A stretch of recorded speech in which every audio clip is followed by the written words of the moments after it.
Top players in the fight against polio recently gathered to make a global pledge of $1.2 billion to ensure that the drive toward eradication remains on track. Rotary International and the Bill and Melinda Gates Foundation led the fundraising conference that saw $1.2 billion in pledges for polio, nearly closing the $1.5 billion funding gap needed to pursue final eradication. However, just days later, the Democratic Republic of the Congo reported 2 separate outbreaks where 4 children were paralyzed by the virus. The DRC outbreaks came a week after an outbreak was reported in Syria. Both countries had been considered polio-free by the World Health Organization.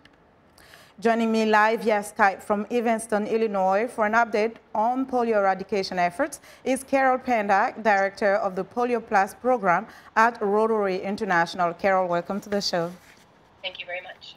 So we have some good news and some not so good news. Let me start with the outbreak.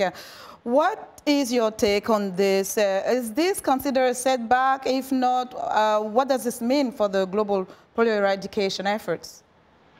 Right, thank you. Well, it's very disappointing, these outbreaks of vaccine-derived virus. In very rare cases, the weakened virus that is contained in the oral polio vaccine, especially in areas with low immunization rates, can begin to circulate and act like the wild polio virus and cause paralysis. This is very, very rare.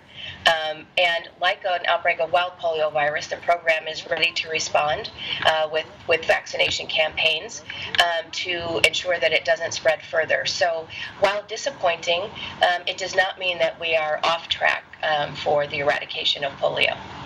Now, let's talk about funding, the recent funding expanded agreement between the Bill and Melinda Gates Foundation and Rotary International. Tell us a little more about that and how is this going to impact future work? Sure.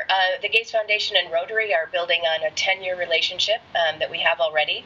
And on June 12th in Atlanta at the Rotary International Convention, Rotary announced that it would commit an additional $50 million every year for the next 3 years, and the Gates Foundation committed to matching that 2 to 1.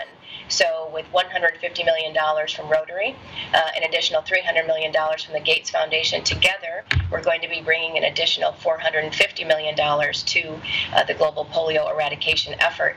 But joining us at that event was Canada with a commitment, the United Arab Emirates, Japan, Germany made a commitment. So together we received pledges of $1.2 billion. So we see the financial commitment there, and this is good to hear. But clearly, money alone is not enough. Where is the fundamental problem in ending polio once and for all? Right.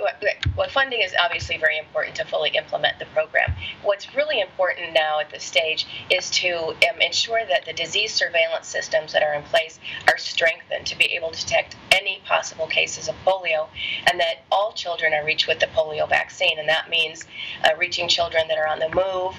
There are some highly mobile populations, children that are being displaced by conflict. So being able to fully reach all children with the vaccine and the political commitment to make it a national priority is important.